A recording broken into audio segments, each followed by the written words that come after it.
కాళేశ్వరం ఓ blunder అంట. ఇది ఎవరంటున్నారు? Kancharla Raghu, electrical department అతను. డిపిఆర్ లేకుండానే అనుమతులు ఇచ్చిర్రు.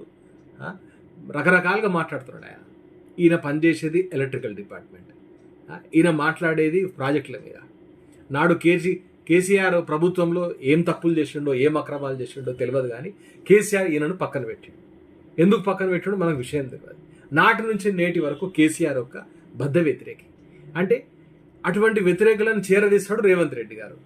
కాబట్టి ఇటువంటి వాళ్ళతోనే మాట్లాడిస్తాడు. ఒక కోదండరామ్ అనుకోండి, ఒక రఘు అనుకోండి, ఇటువంటి వాళ్ళతోనే మాట్లాడిస్తాడు.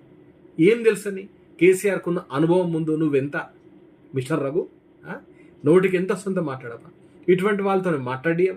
ఈ వచ్చిన మాటలని వెలుగువాడు ప్రచురించాడు. ఇది రొటీన్ అయిపోయింది. మాకు చూసి చూసి విసిగి వస్తున్నది. ఎందుకంటే కొత్త వాళ్ళు లేలేరు. వీళ్ళే ఇక వీళ్ళు దిగుతున్నారు తప్ప వేరే వాళ్ళు లేరు.